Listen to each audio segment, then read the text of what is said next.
Then that way you can follow along the agenda and all the other good information is in there. You're welcome. You need a pen? No. Yeah. You're welcome.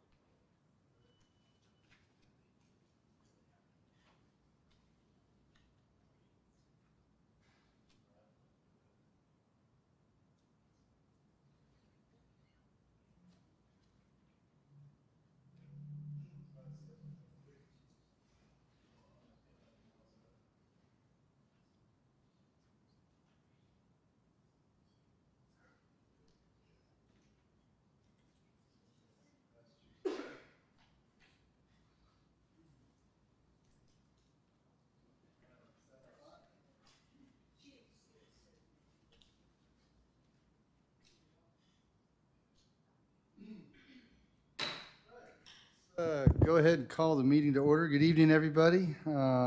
If the Panvid family is online, hope you all are doing well down in South Boston, Virginia. Thank you for joining us as we try to shape the future of the skyline of Farmville, Virginia tonight. Ms. Watkins, would you please call the roll? Dr. Miller, Here. Miss O'Connor, Here. Miss Honeycutt, Miss Johnson, Here. Mr. Davenport, Here. Mr. Patterson, Here. Mr. Crute. Okay, thank you very much. The agenda has been distributed. Are there any corrections to the agenda? Any corrections? If none, do I have a motion to adopt the agenda? I move that we adopt the agenda. All right, Mr. Patterson has moved. Do I hear a second? All right, I'll second. Ms. Johnson is seconded by voice acclamation. All those in favor, please say aye. Aye. All right, the motion passes. The minutes have likewise been distributed. Have everyone had a chance to review them? And if so, are there any changes necessary? If none, Motion to approve the minutes as presented. Mr. Davenport has motioned that the minutes be approved. Second. Mr. Connor has seconded by voice acclamation. All those in favor, please say aye. Aye. Okay, the motion carries. The next item of business is public participation. Is there anyone who would like to speak this evening, in person or online, about anything? The staff didn't receive any written comments in advance or requests to speak. Okay. Then we'll move on to our next item of business, which is something new for this organization in terms of kind of the way we've been traditionally doing business. And that's a resolution initiating amendments to the Farmville Town Code. Mr. Panvid, would you please kind of give us a background on the necessity for this, please, before we consider it? Thank you, Mr. Chairman. As John said, this is something that the Planning Commission has probably not done, but as I go through the zoning ordinance and making sure that the procedural due process is met, I found in the Farmville zoning ordinance that there are three ways to start or to initiate a zoning text amendment. Resolution by Planning Commission, resolution by Town Council, and petition by essentially a stakeholder. So with that being said, what I wanted to do was to make sure that the, again, that procedural due process box was checked. So staff took the liberty of crafting a resolution for you. And it's very utilitarian. It functions properly. It serves the purpose. But basically, this is your way of initiating the zoning text amendment legally. So other than that, not only does it say it in the ordinance actually reflects word by word state law. So we just pulled that from state law when the town was going through the process of adopting the zoning ordinance 2 years ago. So this isn't something that I brought with me. This isn't something that I made up. It's been on the books for 2 years. We just haven't been doing it. So I have a question for you. So you say we can do this with this resolution, or town council could submit something like this, but then also you said the stakeholders. So say our librarians wanted to build a 5-story library over by Wilkes Lake. Would they present something like this to you, like in this kind of, like in this form, or could it be like how would like a stakeholder? I'm just kind of informational awareness. Sure. So there would be an application for that. There is an application for an amendment to the zoning ordinance or a rezoning. They're very similar, but they're not exactly the same. But that's basically what would happen is an application would be submitted. Okay. We would write the resolution. I got you. Right. Mr. Chair, I move that we adopt the resolution initiating amendments to the Farmville Town Code, Chapter 29, zoning and subdivision for signage and height requirements. Mr. Patterson is moved. I second it. Ms. Johnson is seconded. So we have a motion and a second. Is there any further discussion? Any further discussion on the, Ms. Watkins, would you call a roll call vote? Let's do a. Ms. O'Connor, Aye. Ms. Johnson, Aye. Mr. Davenport, Aye. Mr. Patterson, Aye. Mr. Miller. Aye. All right, the motion carries. Thank you very much, which leads us to the meat of the matter, or the heart of the matter, which is our first, our public hearing for this evening on zoning amendment ZTA 22-001, a recommendation to the town council to amend the height regulations by adding section 29-22.1 additional height regulations. And you'll see on the agenda, we're going to kind of do this in a 3-part way. Again, just a little bit of a deviation from the past, but I think it might make it more efficient and kind of consolidate our business.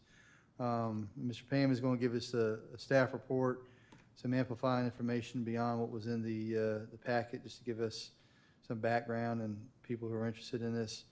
If anyone's interested in speaking about that, we'll have our public participation.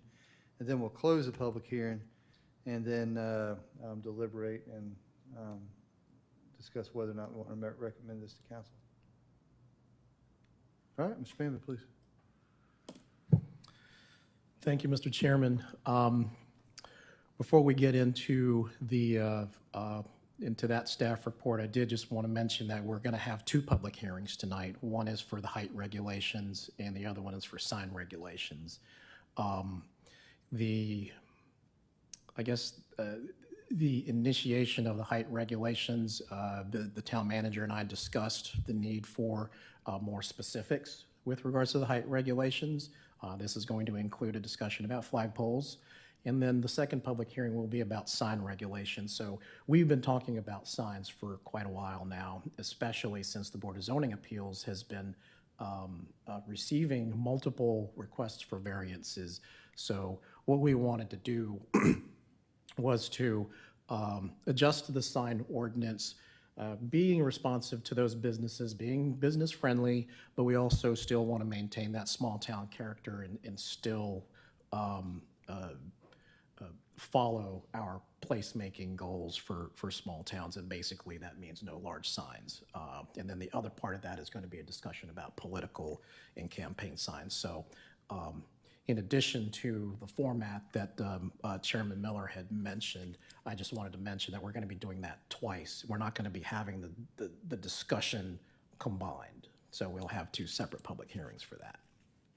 So with that being said, ZTA 22-001 is for height regulations.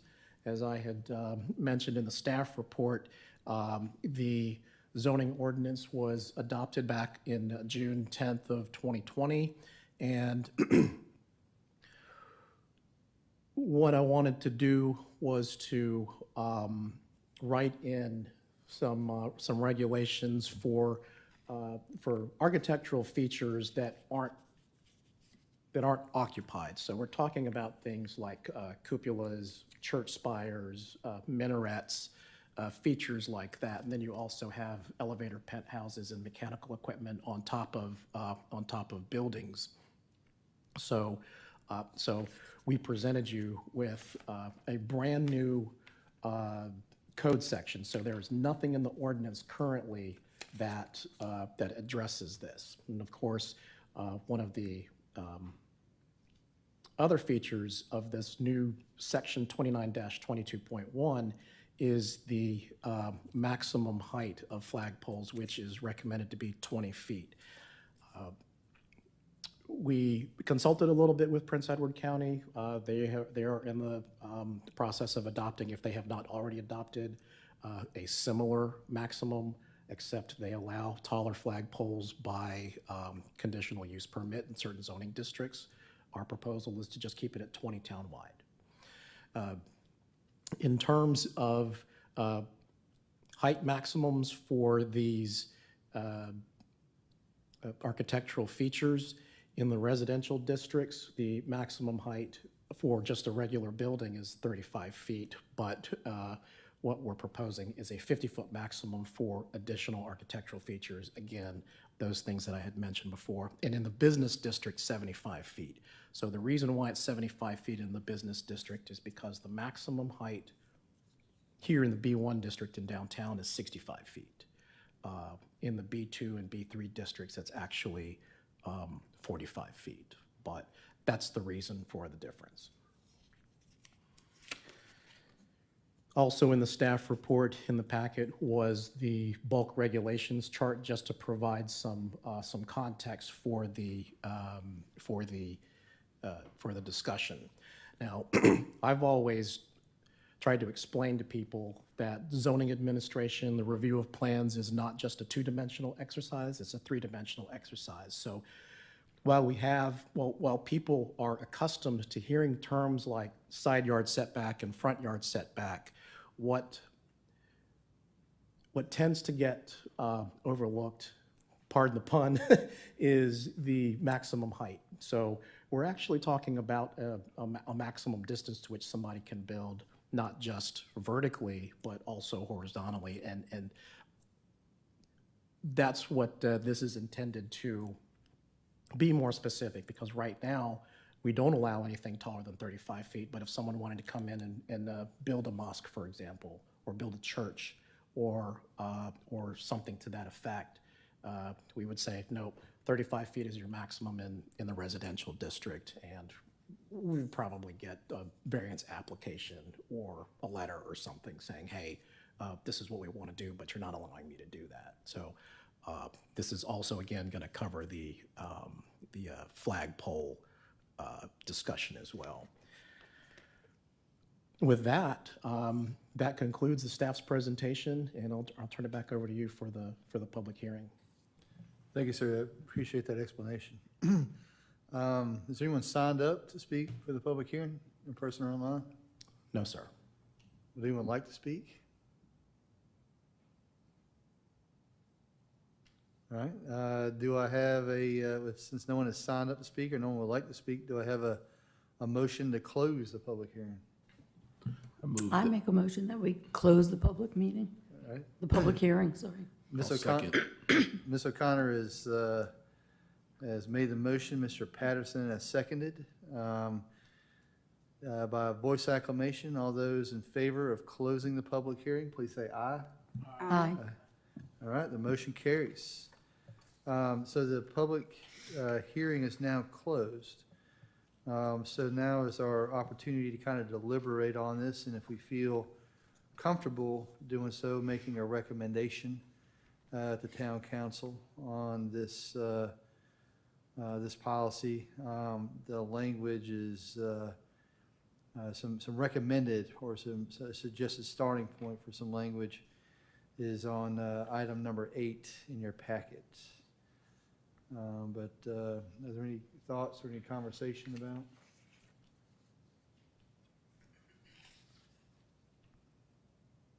I'm not sure I was following item number 8 as in attachment?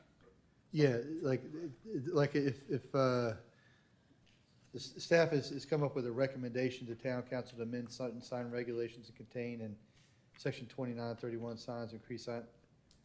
Oh, no, excuse me, that's sign height, my bad. It's number seven, my bad. I can remember how we used to have like the language, like if we wanted to recommend it, we'd just kind of say that. I just have a question as it pertains to C for the height of flagpoles. So I know we are regulating the length of the actual pole. I know some localities have regulated the size of the actual flag. Did staff feel that it wouldn't prudent to delve into that? If you're regulating the size of the flagpole, I think that, you know, if the concern is that the flag is going to be oversized for the flagpole, I guess to answer your question is we didn't think that it was necessary to delve into that. What I will add, though, is in comparison with the Prince Edward proposal, they did regulate the size of the flag. The maximum flag size, I believe, is going to be 4 by 6, which is 24 square feet. You know, you have other flags in the area that are way larger than that. And of course, when you go to some of the larger localities with the car dealerships, they like the tall flags with the tall flagpoles with the big flags.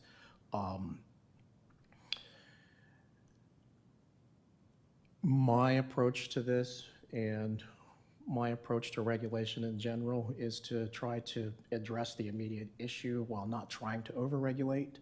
So if you feel like it's necessary to get into that, the staff would be more than happy to pull, you know, regulations from other localities and try to compare and even maybe do some sort of, you know, analysis based off of, you know, well, a flagpole of this height means that a flag of this size is appropriate for that height. I did some really quick calculations today just for comparison, and the American flagpole, or the flagpole that the American flag is out in front of Town Hall, is approximately 40 feet tall. The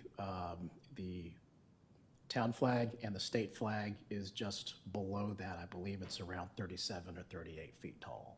So that gives you a little bit of some comparison. The clock is 16 feet tall, and our lamp posts are 12 feet tall. So that again gives you a little bit of a comparison for, well, what is 20? 20 is going to be basically between the clock and let's say I'm trying to think of another landmark that I measured. Well, let's put it this way: Town Hall, the tower is about 40 feet tall, so half of that's going to be your maximum height for a flagpole. So a question as it relates to issues that we've dealt with as it relates to signage.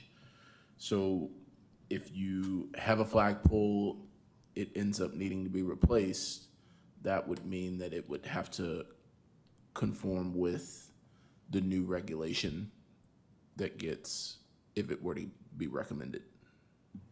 That's correct. That's true for all matters of the zoning ordinance. All new development has to comply with the ordinances at the time.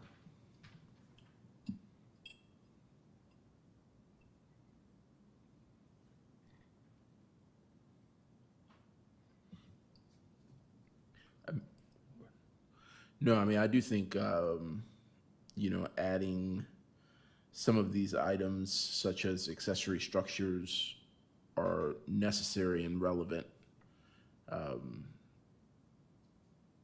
to ensure that we've got a way to proceed.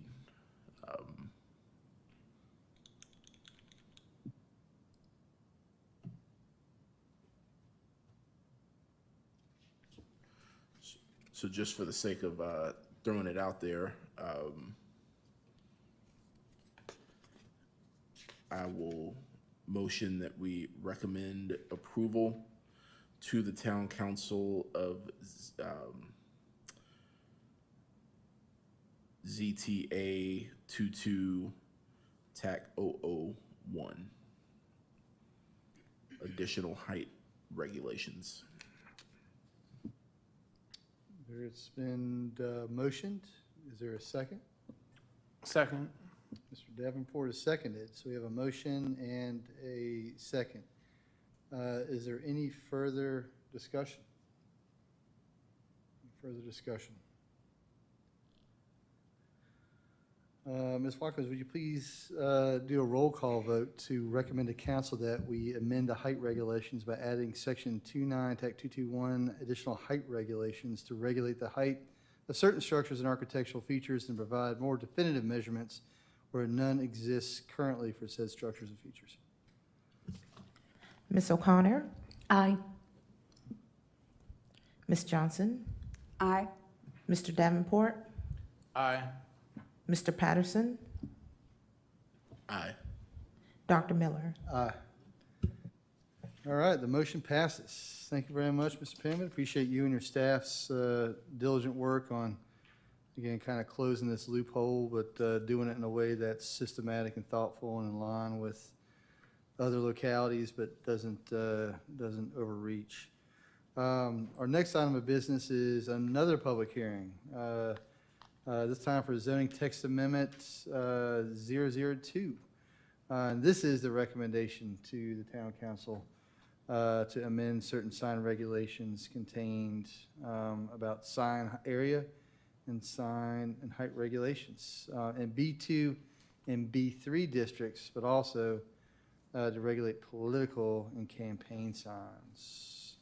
Mr. Payman, would you please brief us on this? Thank you, Mr. Chairman. As I had mentioned just really briefly a few minutes ago, and as we have been discussing really for the past 3 or 4 months, we have recognized the need for what amounts to a relaxation of what's a really restrictive requirement, especially in the B2 and B3 districts. And just for I guess just for context, B2 is what we consider a transitional business or transitional commercial district. So that's going to be closer into downtown, whereas your B3 is going to be further out, closer to, we'll say, Route 15 off of 3rd Street and South Main Street, where your Walmart and your Applebee's and the bowling alley and those types of places are. So we have been receiving multiple variance requests for increased sign height, especially with regards to the wall signs themselves, and then also increased sign area. So what we have done is we have taken a look, and again, this is a reaction to these variance requests from the businesses. But we also did compare with some other localities. But these are just the basic changes. In the sign regulations are the exact same for B2 and B3. They're not separate. It's actually listed sign regulations in the B2 and B3 district. And then you'll have a separate set of regulations for B2 and a separate set of regulations for the other zoning districts. But this is a summary of the changes. Right now, we have a maximum of 50 square feet of total signage for any business, and what we're recommending is increasing that to 150 square feet. That would encompass your freestanding sign, your wall signs, anything like that. We want to increase the freestanding signage from 25 square feet to 50 square feet, and that's going to take care of a couple of applications that we have now that we're kind of pending this, the outcome of this zoning ordinance amendment. I'd like to cite the library, for example. We have received an application for a 36 square foot sign, but unfortunately, we're not able to move forward with that because we can approve up to 25 square feet, but 50 square feet would certainly would accommodate that request easily. And also, with regards to wall signs, we limit wall signs to one, or suggesting that two would certainly be appropriate.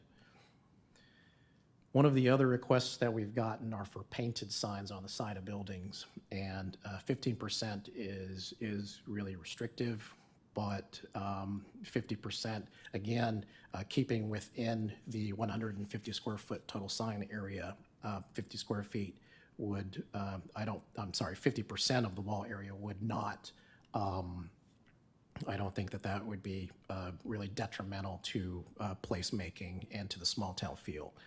The height limit removed for wall signs is a key one as well. So even with the one-story storefronts, for instance, in the Walmart shopping center, we've run into certain situations where the parapet, or rather the roof, might be higher, and they want to have the sign a little bit higher. There are some really common sense examples of why we should do this also. When you look at the True Hotel, their sign is way above 15 feet, but if there was another hotel that were to come into town and says, hey, we want to put our logo closer to the top of the roof, we wouldn't be allowed to do that. We couldn't let them do that. So technically, we've got a lot of non-conforming signs with regards to that, because the regulation that was passed in 2020 says you can't have a wall sign that's higher than 15 feet. So there are several instances where that would still be appropriate. The other thing that we catch, or that we have, that would catch any taller signs, is there's a specific regulation in the zoning ordinance that says signs shall not be above the roof line. So what that means is the roof line is actually, we've got a definition for a roof line, especially with a flat roof. That's not the overall height of the building where the parapet might extend above. You can't have a sign on a parapet. So it's got to be below where if it's a flat roof, you've got a membrane up there. It's got to be below that level. So I believe that we're sufficiently covered by removing the height limit. The overall controlling factor, in my opinion, is the fact that we still have that ratio in the zoning ordinance that says a business can have up to 2 square feet of signage for every linear foot. That is up to 150 square feet. So if a business has 300, or if an establishment has 300 linear feet of frontage, that doesn't mean they get 600 square feet of signage. They're only allowed up to 150 square feet. So that covers the sign regulations, or the proposed amendments for the B2 and B3. Now, you'll also note that in provision F, sign standards, B2 and B3 zoning districts, we do a little bit of wordsmithing before you get to the table 4. That doesn't really, all that does is it clarifies what frontage we're applying this to. So I think that what most businesses are going to be interested in, what most institutions like the library are going to be interested in is the table itself. So that would cover the bulk regulations. Now, what I was also asked to do by the town manager's office was to consider the timing and dimensional standards for campaign and political signs. So I borrowed a little bit from a previous locality that I worked at, where they had just recently engaged a popular planning and local government firm to write a sign ordinance for them, and I borrowed very heavily, we'll just say. So that's provision number 8. So that's provision number 8 that you see on page 3 of 3 in your attachment B. Essentially reads as follows: political and campaign signs. 90 days prior to an election, additional temporary signs not to exceed 32 square feet and no taller than 6 feet in height are permitted in all zoning districts. Such signs shall be removed 5 days following an election.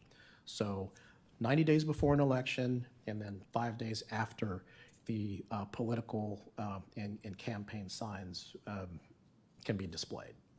So with that, staff has no further statement on that. That concludes our staff report, our presentation, and I'll just turn that back over to you for the public hearing. I just have two quick clarifying questions, and want to see if other people do too. The first one is, just for the sake of definitions, when you're talking about wall signs, those are signs that are affixed to the side of the building, correct? And then second, the freestanding signs are the ones that are just kind of out in the parking lot or on the road, like the McDonald's arches or something like that, correct? That is correct.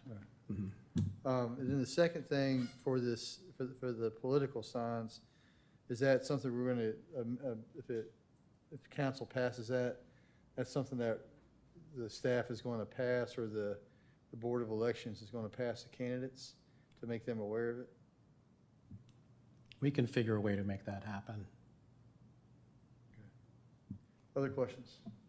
I'm just curious, for the campaign and political signs, is that,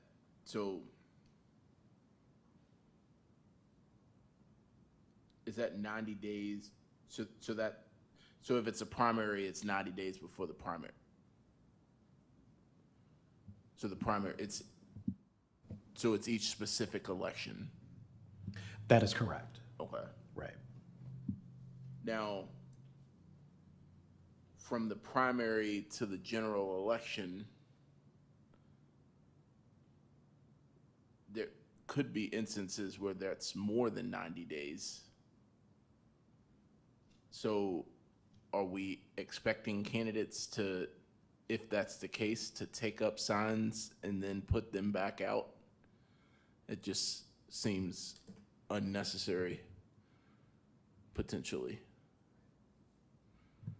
So like, I'm thinking from the primary until the general election for this round of elections, hopefully I'm calculating right, that seems like it's more than 90 days. So but I'll save that for getting more into the debate of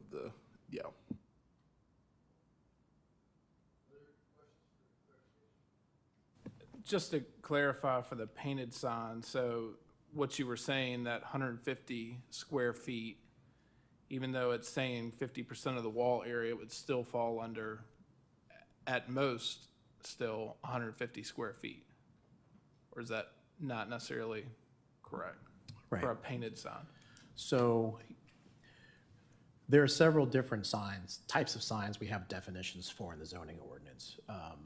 Wall signs, freestanding signs, projecting signs, just like we have downtown, A-frame signs, window signs, and painted signs.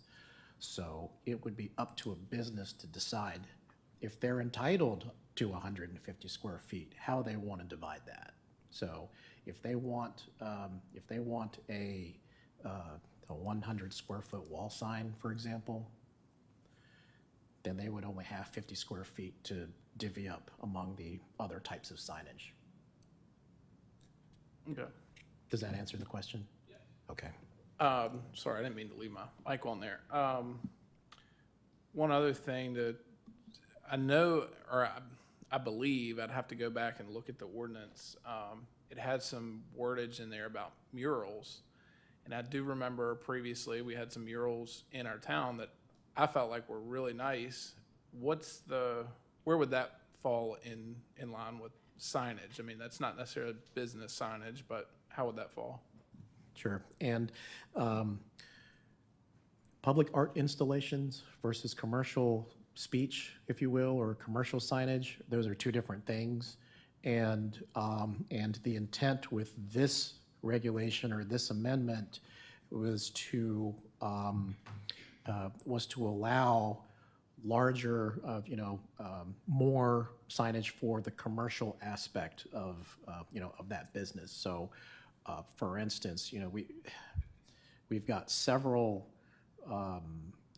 murals downtown, murals all over the country in small towns, large cities that might not have any commercial advertisement content. It might be just again, an abstract art installation or whatever. It's not our intent to get into the business of deciding what's art and what's commercial speech, but if it's obvious that this is for for some sort of advertisement or this is for a business, then that's the way that we're going to approach that. So if someone wants to come downtown and they want to do a public art installation, then as long as it doesn't have any commercial content, we would address that on a case-by-case basis. Yeah, just for anybody who's listening or watching later, in general, that's excluded from these regulations, right? That's the way that we envision approaching that. Even if it's on a commercial building, there's a lot. Right. So there's a lot of gray area when it comes to, well, when does it stop being art and when does it start being an advertisement, or vice versa, Yeah, that was my question, because we've got, I'm sure you guys remember a few years ago, the Coca-Cola came and repainted all the ghost signs that were in town, and they're on the sides of buildings, but they're not Coca-Cola's buildings, so how does that fall? I'd hate to have those things get painted over because they didn't meet these requirements. That's right. And again, we want to approach this from a common sense standpoint. To your point, I think of, what if a Longwood student wanted to come down here and recreate Andy Warhol's Campbell's soup, and that business doesn't sell Campbell's soup, or maybe it does, and my head just starts to spin when I think about that line of commercial speech versus a public art installation, and it's not my intent to get into that whole conversation and to try to box myself into, well, this is how I'm going to treat this mural on such and such a date that I don't even know it's going to happen. So again, what we're trying to do is we're trying to accommodate some of the requests that we have received now. So there are, with any zoning regulation, there are 100 different ways that could play out. But again, our intent is to accommodate some of the requests that we've been hearing in terms of well, painted signs, sign area in the B2 and B3 districts. Yeah, so it could get really confusing, but I don't want to belabor that point. And we're getting deep tonight on the modification of art. And, let's pivot. There's no more questions. Let's pivot to the public hearing. And I imagine we do have someone who would like to share their thoughts on signage.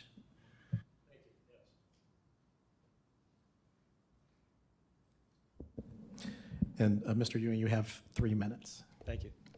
I really wasn't, I came here to listen, but I might as well speak because I do want to put in a 5-story library, and that's no.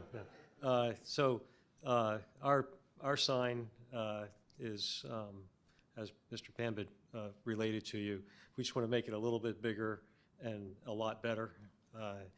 And I just want to thank you all for considering this, and urge you to accept or to vote in favor of recommending what you have in front of you. To give you an idea, the sign that I sort of used to say, hey, that's about what we want, is the sign in front of, and I think Mr. Pambit will wince when I say this, but the sign in front of the Benchmark Bank by Food Lion and Tractor Supply. And that's a little bit different. That has a little bit of a different history, but that's in the ballpark of what what is being discussed tonight as a new regulation, and ours is about half as big. So we just want to come a little bit closer to that. And I think most people would agree that that's a very good-looking sign in front of the Benchmark Bank, and ours would look, fairly similar to that with an LED and a topper that's lit from the inside, and the permanent name of the library, and then the LED would be changeable. So I'm just happy that you're discussing this, and just want to make our sign better as opposed to a monstrosity, which I'm fairly sensitive to the whole notion of the feel of Farmville. It's one of the reasons my wife and I moved here 6 years ago, because it's such a great place. So we certainly want to keep it within that feel.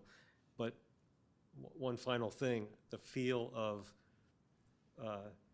West 3rd Street out there by the library and other places that Mr. Pambid mentioned is a little bit different than it is across the street here, with traffic going by at 45 or 40 or 45 miles an hour. It takes a little bit of a different sign. So thank you very much for allowing me to speak and discussing this tonight. Anybody have any questions about the library sign? No. Thank you.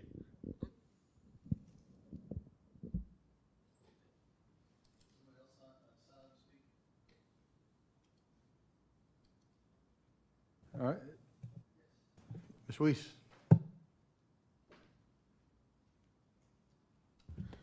Mr. Weiss, I'm sorry, you have 3 minutes. I'm sorry. Thank you, including the 12 seconds that are left there. So, Rhett Weiss, I'm at 809 4th Avenue. I think that the changes are collectively very good, and they also raise issues that were raised when the county made similar changes to its ordinance recently, and I spoke at that hearing as well. So I just want to share with you really some questions to consider versus specific suggestions. Question one, and this sort of came up when Mr. Patterson was talking about the previous ordinance on the agenda. What is a sign, quote unquote? Is there a definition of sign? You were just talking about it. Is it a commercial speech? Is it a promotion? Is it art? What is a sign, quote unquote? And if it's not defined, you might want to consider defining sign for this purpose. Then the next question is a flag a sign? And again, Mr. Patterson brought up when you're regulating the height of a flagpole, or you're also regulating the size of the flag. Not what's on the flag, just the size of the flag. And so I would ask you to consider whether a flag is a sign for this purpose. Banner is mentioned among these changes as a flag, a banner. So just there may be a gap here, well-intended changes, but there may be a big gap in what is a flag for these purposes, whether the flag is on a flagpole or not on a flagpole. And then is a flag temporary or permanent? If it is a sign, is it a temporary sign or a permanent sign? The ordinance talks about both. And then finally, just like the limitations on, it's really this overall omnibus limitation on square footage, all the signs on a property have to be within this 150 square feet. The question is how many flags, or how many flagpoles for that matter, could be on a property. I'm focusing on flags and flagpoles because I shared similar comments with the county when the county was addressing similar issues not too long ago. So happy to answer any questions about my questions, but that's all I wanted to share with y'all. I appreciate it. Thank you.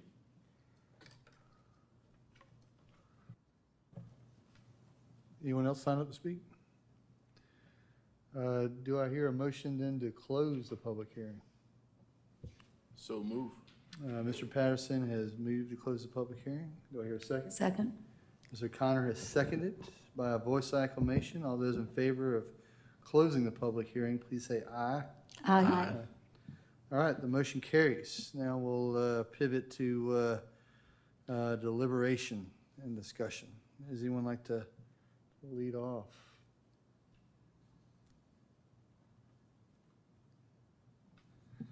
Well, I do think that Mr. Weiss brings up some good questions, and I know one of the questions I had was where we've got temporary signs. What is temporary, like in number 4 and number 5, temporary signs in residential zoning districts? But is there a time limit on what is temporary, just as we're saying 90 days with the political signs? It seemed to me like there needed to be some specification there.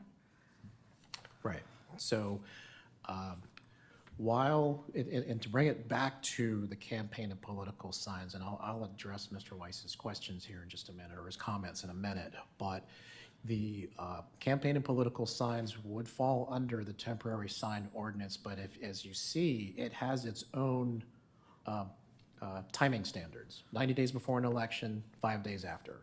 That's Right. when you can display.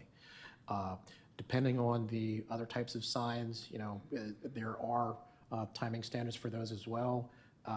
Would not be applicable to the political Well, campaign but signs. where we've got, excuse me, where we've got temporary signs in zoning districts, number 4 and number 5, and I'm assuming those are things like, I see signs that are about the same size as what you think of as those political signs that are, for this painting company, for this contractor, for this whatever. Sometimes it's just a saying somebody wants to post in their yard. Should there be a time limit on how long those things are allowed to stay up? If it's temporary, what's the definition of temporary, I guess, is what my question is for those.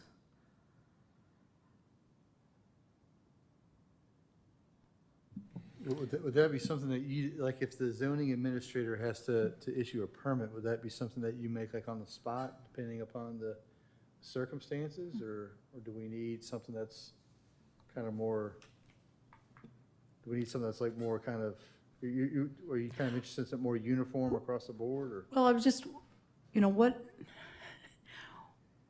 it seems to me like there ought to be a time limit, that if it's a temporary sign, we ought to define what temporary means. And that, if you're gonna put a sign out like this, here's how long you can, at maximum.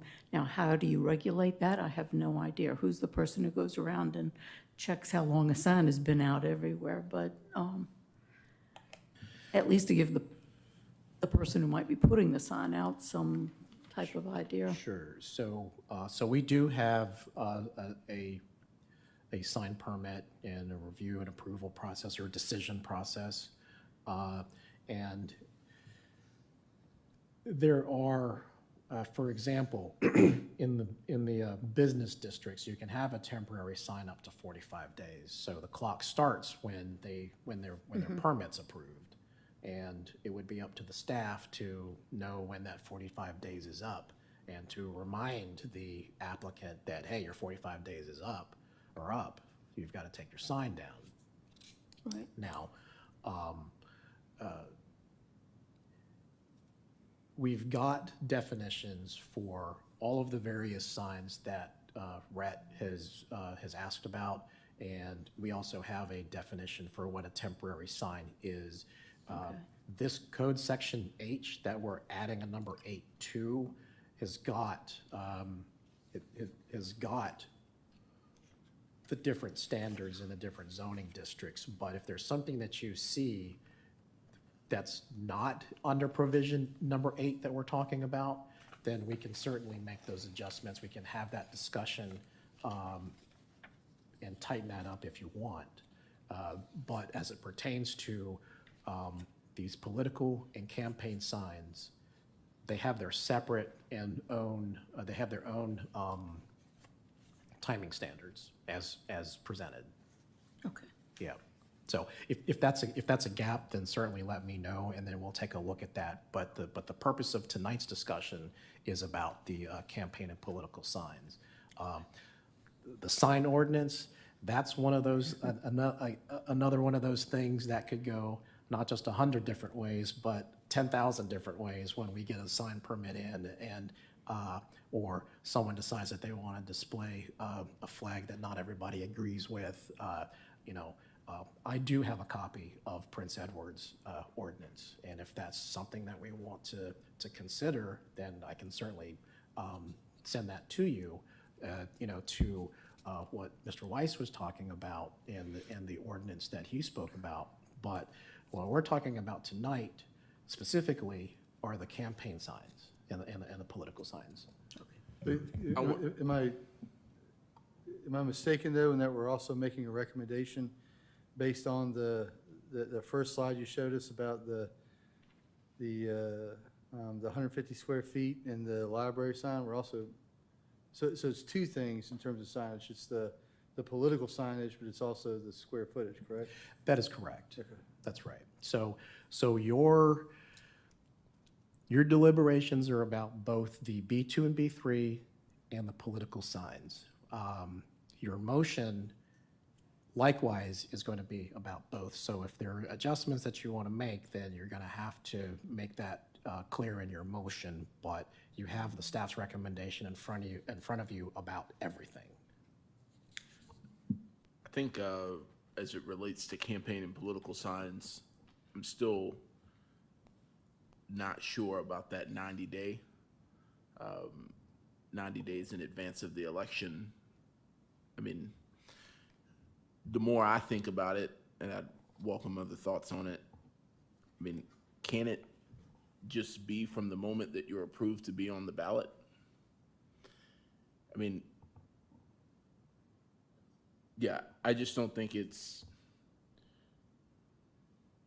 so a candidate gets on the ballot, and I'll use the mayoral race. We've got candidates on the ballot, but technically, if this was passed, they couldn't begin putting out signs until August. But they're already on the ballot. I just don't know why you couldn't be free to do that from the moment that you're verified and approved to be on the ballot by State Board of Elections. So the 90 days just trips me up. Totally agree about the 5 days after the election, but would welcome other thoughts on it.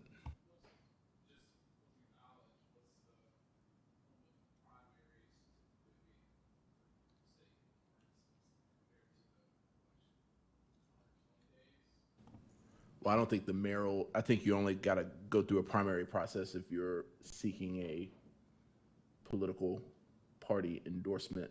The mayoral candidates technically aren't seeking a political party endorsement, so once they have their signatures verified, they're approved to be on the ballot for November.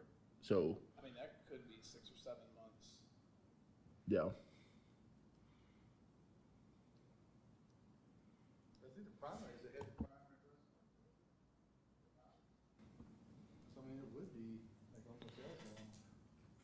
Well, some candidates go through the primary process, and then there are some instances where you don't have to go through a primary process.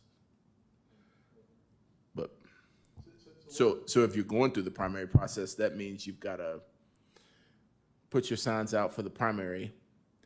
Likely going to be the same signs that you utilize for the general election, and then you've got to take those signs up and then put them back out.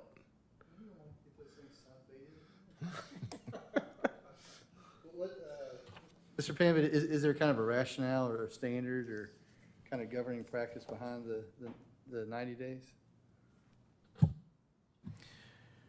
I really think it's going to be a community decision as to how long they would tolerate the signs to be out there. Again, what I did was I just borrowed heavily from other localities. 90 days seems to be kind of the average there. So what do folks think? Do you want to extend it? Do you want to not have anything at all? Respectfully, I think 90 days is appropriate, in my opinion. I know around by November, elections are over, political stuff's going on, so bad, this stuff is going away. Yeah, so respectfully, I would say 90 days seems appropriate to me. Mr. Chair, I would request if we can pull this out separate from the other parts of the recommendation and just vote on the campaign and political sign piece by itself, if possible. If I were to go in an opposite direction, I wouldn't want to do it for the entirety of the motion, because I do agree with the other recommendations that are there, but that's just me.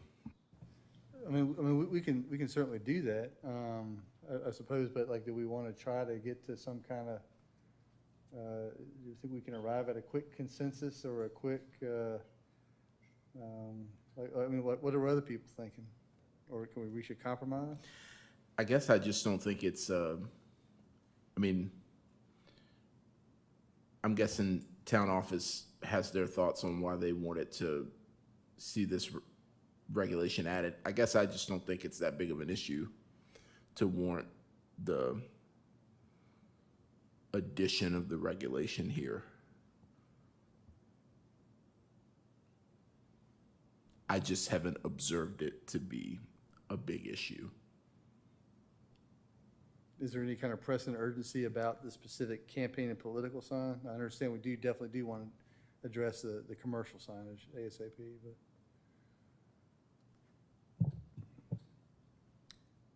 I think what I would want to do is consult with the town manager's office on that, since the request came from the town manager's office. You know, if the concern is not so much, well, if the concern is not so much when the signs come down, but when they're allowed to go up, then what would be the, I guess for this election cycle, then, well, I was going to ask what would be the harm in approving it as is, but what you're saying, Cam, is if somebody wanted to put up a sign tomorrow, they wouldn't be able to do that because August is the soonest that they could, you know, or November, October, September, yeah. Yeah. Beginning of August. So we've got I'm just thinking, we've got a congressional election in which we will have a primary. Well, so like, you've got people that are actively campaigning at this point, you know. Do they pull their signs up and then put them back out? Yeah. I just don't see the need for 90 days. I mean, that's just my personal thought. I don't think it's that big of an issue throughout town as it relates to the political signage to warrant that specific regulation. So would you propose nothing in there that would regulate it at all, or would you be proposing something more like 120 or 150 days? No, his suggestion was as soon as you're eligible to be on the ballot, then you can start erecting campaign signs. So, okay. So as soon as you were approved to be on the ballot, then the campaign signs, that's what your suggestion would be with the wordage here? That would be my suggestion. But that is, I mean, it's very different from what is laid out here. So not sure how others will feel about that. So time-wise, if the staff is going to go back and look at this, what would be the maximum amount of time that a sign could be out there? So when candidates are approved to be on the ballot, what is that, in May or April, June? Yeah. I mean, I think they have up to a certain time. They have a deadline. Yeah. Do it by. I think for local elections, there's a deadline when you have to get your paperwork in to get on the ballot, which is, I forget exactly when, is it next week? But I think it's more the state elections and things like that where there would be a primary. And I kind of see your point, Cam, that if somebody has put their signs up, they don't want to have to take them down for a month and then go put them back up again. But if somebody is running for a local office here, you know, they could literally get themselves ready for the ballot a year in advance or something, so it's kind of difficult. Just to be helpful, a friend of mine was running as a write-in, put up signs, was never on the ballot. So something else to consider. Thank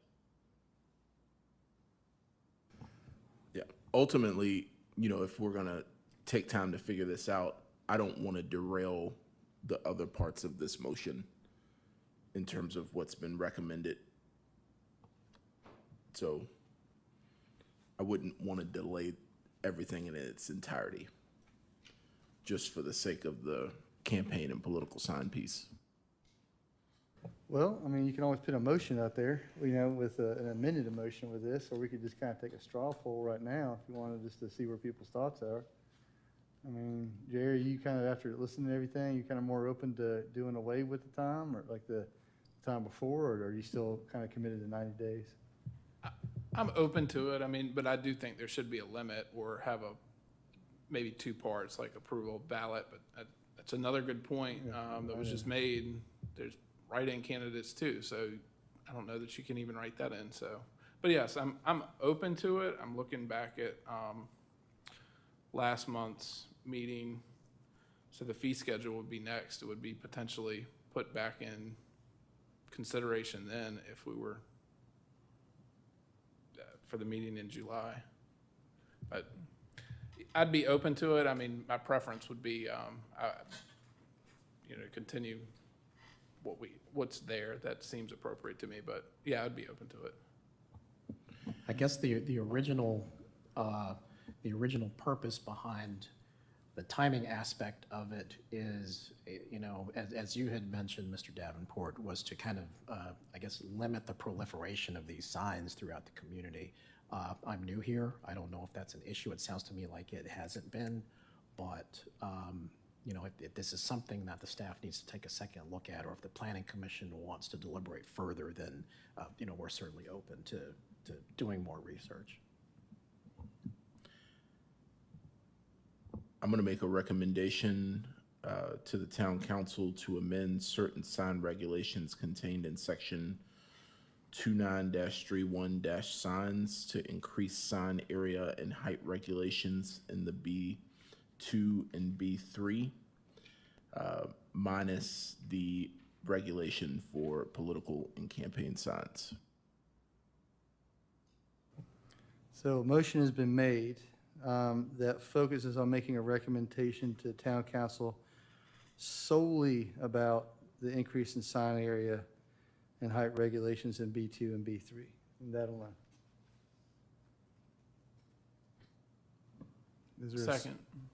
Mr. Davenport has seconded that.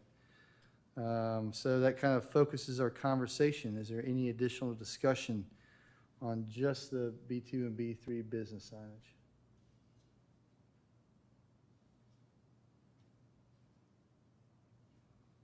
Any further discussion?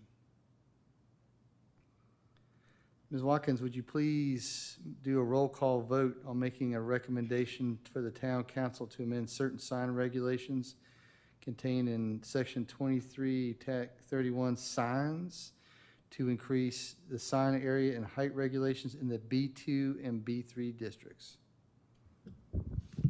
Ms. O'Connor, Aye. Ms. Johnson, Aye. Mr. Davenport, Aye. Mr. Patterson, Aye. Dr. Miller. Aye. The motion carries. Go forth and build big signs. Just get your permit first. Okay, that's great. So we got the important urgent thing accomplished. That was one of our big things for the summer. So thank you, everybody. And yes, Mr. Pambit, like if you can, Ken, what do you think? And just have, like, get a little bit more background information and then give us a little bit more time to think it over, then bring it Yeah. up maybe next meeting? Yeah. Okay. Yes, sir, if you'd be obliged, if you would do that. So our next item of business is, if I remember correctly, so I don't have the agenda in front of me, I believe it's old business. Am I correct? Am I correct? Is that? Oh, staff updates. Forgive me. Please forgive me. Thank you, Dr. Miller. Just some really quick staff updates. The monthly department report was distributed to you earlier this week by email. That's a customary report that we send to the town manager, that all department heads send to the town manager at the beginning of the month that reports the previous month.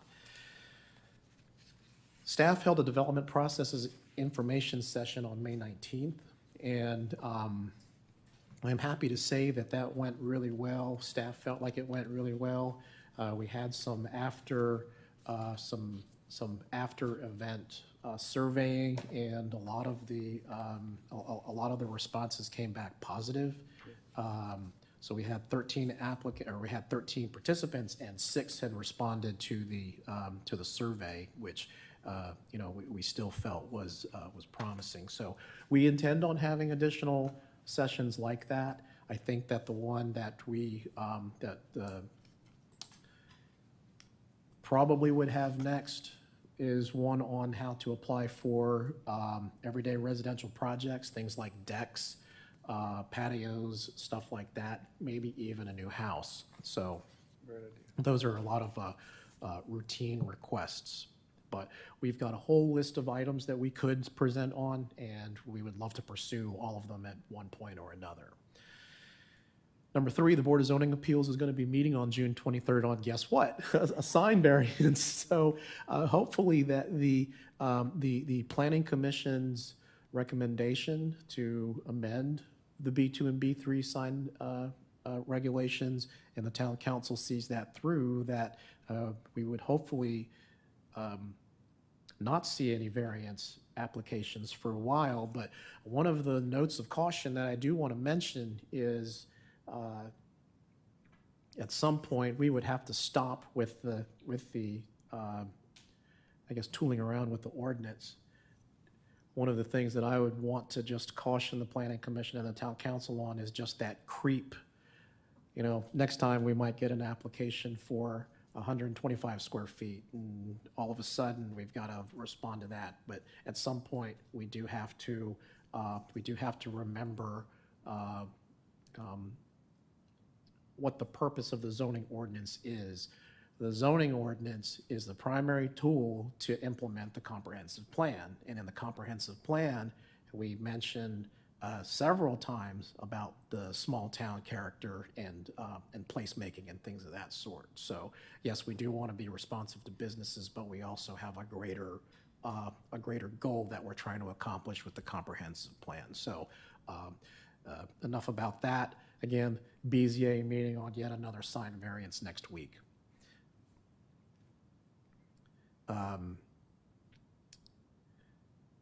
The Certified Planning Commissioner Program. Do you want to say a couple of words about that, Dr. Miller? Congratulations, Jane and Ashley. Thank you. It was great. It was very helpful. So I highly recommend it. No Mike Chandler? Is Mike Chandler still involved? Oh, He's a good storyteller. Yeah, he's a veteran with a lot of good stories. I will just mention that the Board of Zoning Appeals also has a similar program sponsored by VCU, by the Land Use Education Program. I believe that there are at least 1 or 2 more sessions of the certified course. So there's funding to send the planning commissioners and the Board of Zoning Appeals members to these sessions. I believe that it's the stated goal that all BZA members and planning commissioners be certified, and that we have 100% certification across the board. So I definitely share in that goal. We will do whatever we can to support you in that goal. Again, the funding's there. Staff will handle all the registration. Staff will handle your accommodations and everything. Just let us know that you want to go, and then we'll go from there. We'll take it from there. Lee says he'll babysit your kids while you're gone.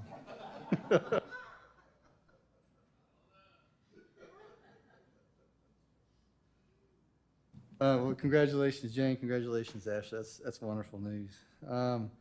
Is that complete our staff updates? Yes, sir. That concludes the staff updates. Mhm. Okay. I do not believe we have any old business. Oh, we do. Oh, my bad. Yeah, just for old business, just really, really briefly, I just wanted to recap and to update the Planning Commission on where we are in this whole ordinance review process. So we've actually, I'd say that we're probably midway through the first block of amendments. So the next step for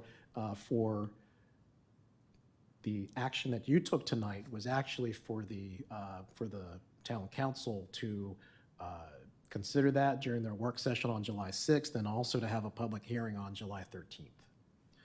So again, what's coming up next is that second block of amendments that's due September.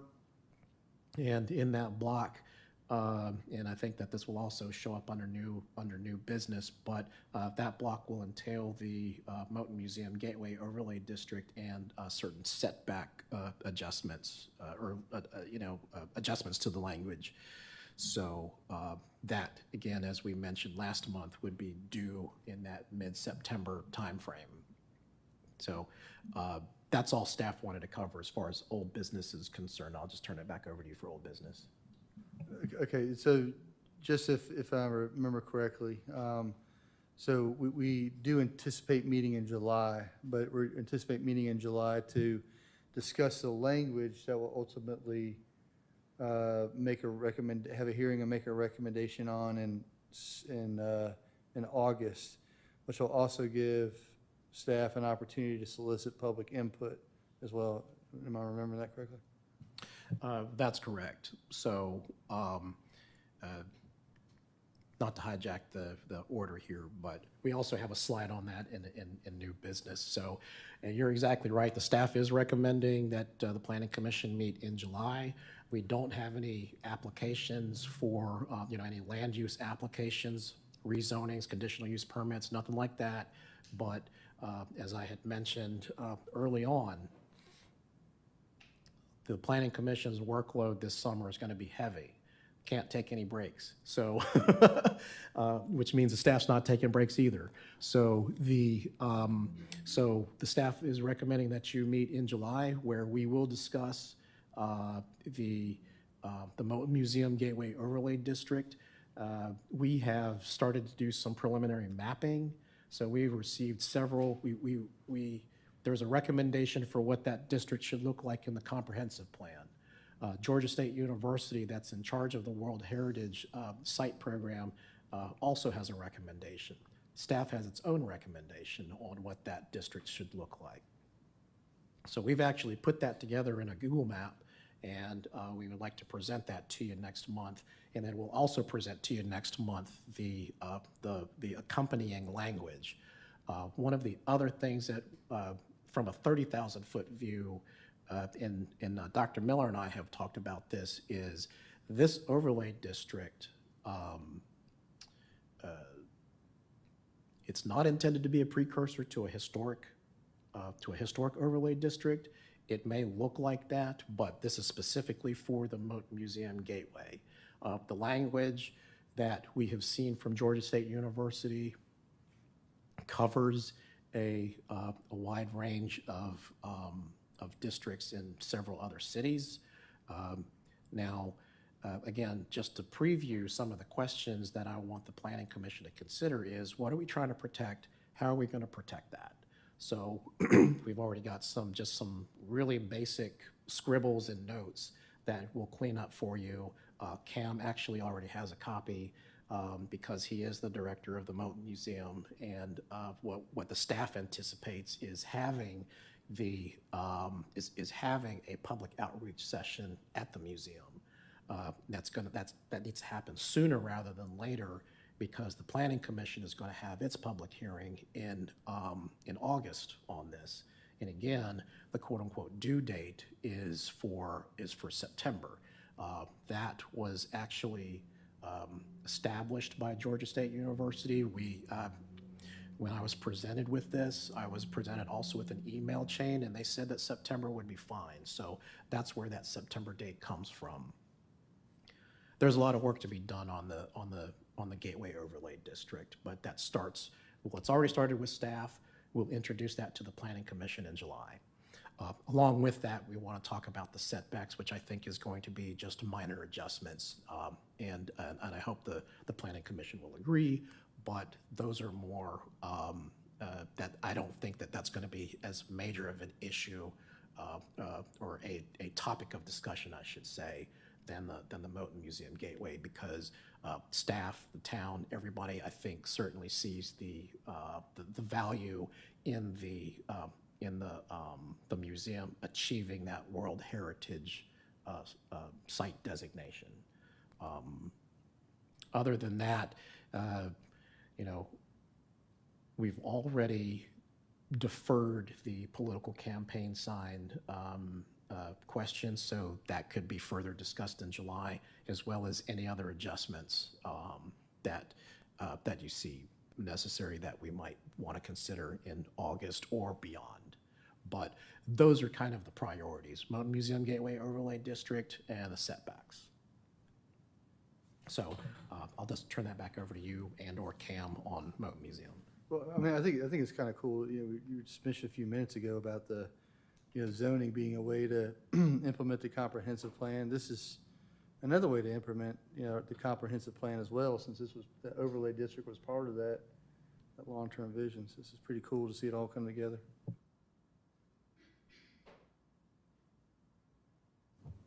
I don't have any thing further at the moment. Look forward to the conversation and just kind of seeing the drafts that come forward.